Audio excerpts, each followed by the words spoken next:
Hello everyone and welcome to another StarCraft 2 match. This one's going to be between mousHasu spawning as a yellow Protoss and his opponent's going to be Mného spawning as a blue Protoss, and the map's going to be Shara Temple, and let's see what's going to happen here. And as you can see, this is going to be a PvP matchup, which should be pretty interesting because PvP matchups are a lot of fun sometimes. Sometimes they could be pretty boring, but most of the time it's fun to watch them because you don't really know what kind of build each of the players can go. One of them can go 4-gate to Robo or just 1-gate to Robo. You just don't know. You just got to watch these two guys. Plus, these two guys are two European pro players, and let's see what these guys are going to do. And MhdFeast's going to be dropping a pylon right next to his Nexus, which is pretty standard opening for any Protoss player. And mousHasu is going to be doing the same thing, putting Nexus right next to his... putting pylon right next to his Nexus, which is save you mining time if you put pylons really close to your Nexus, so your probe doesn't have to run all the way whatever you want to put it. And it's really not that important to wall off in a PvP because it doesn't really matter. PvZ, it's kind of important to wall off in case of any early Zerling rush, but it's still not so much common in PvP. You can wall off, but it's not necessarily really needed to be. And I'm pretty sure this probe is going to be building a gateway at 12 or 13, which is pretty standard opening, and MhdFeast's going to go start scouting. And mousHasu is going to be doing the same thing, dropping a gateway and going to go start scouting.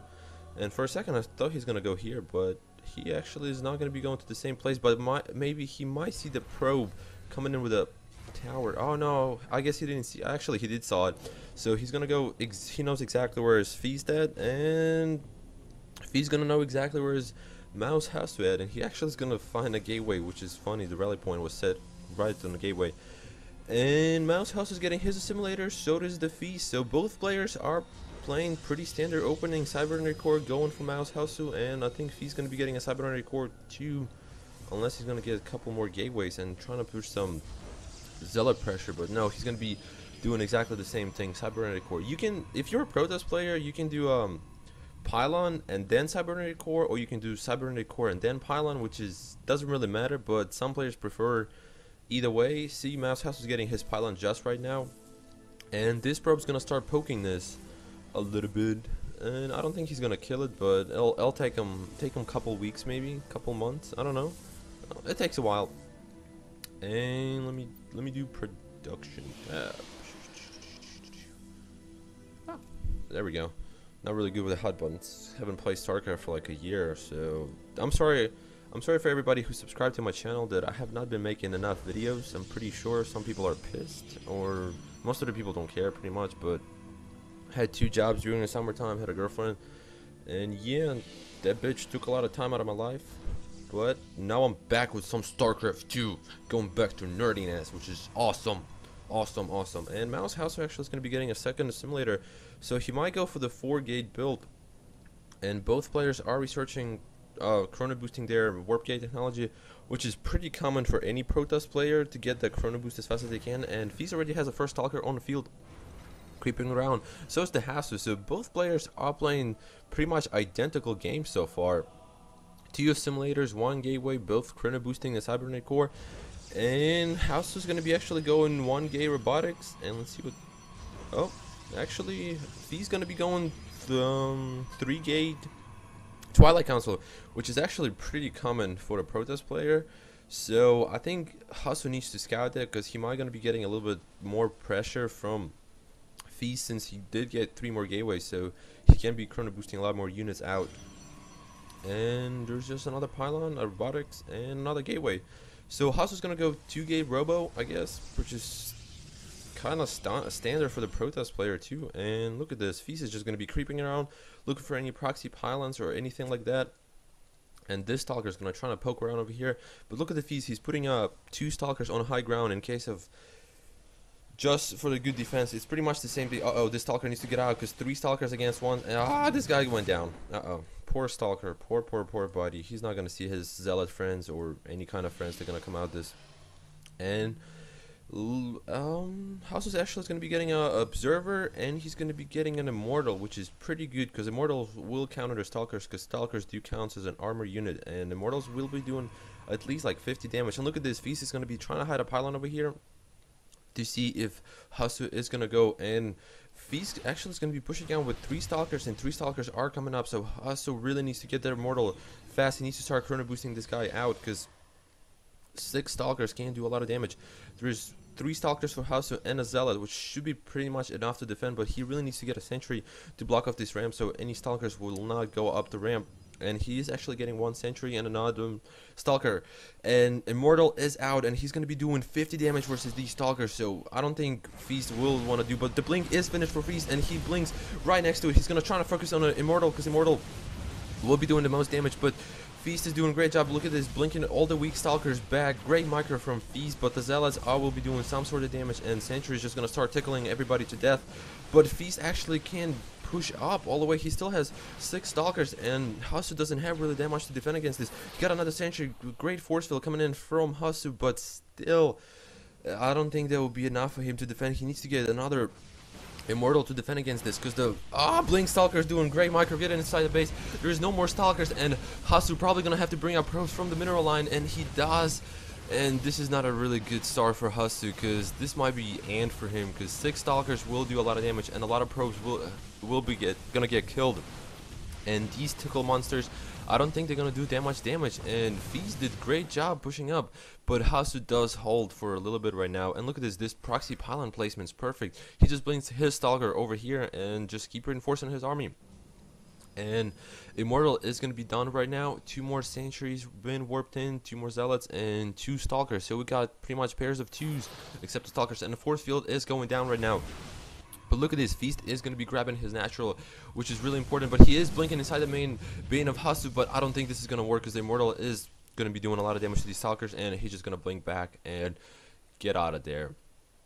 And look at this, Feast is doing great micro. While he's putting pressure on Hasu, he actually is getting his natural, which is really important, because you do not want to fall behind, especially like the rush from any Zerg player or any kind of player.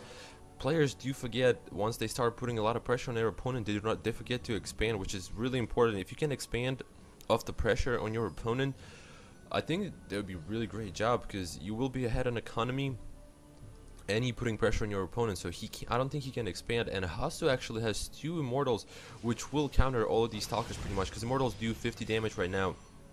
And Hasu needs to get his own expansion, and he's going to be dropping the next, because the observer's seen exactly what he needs to see. He saw that Feast is got his own expansion pretty much up and running. He's going to start transferring a little bit of probes over here, because this mineral line is pretty much oversaturated. And yes, he's going to be transferring about 13 probes, which is pretty good start. And he's probably going to start making more probes, because you do want to be ahead of probes in your macro. Not so much micro, but macro is really important in this game. I think macro wins the game most of the time if you can make macro your opponent, but sometimes it doesn't, which is really important. But if you have a lot of minerals saved up, you can pretty much rebuild your army pretty fast, and your opponent's pretty much done in this game.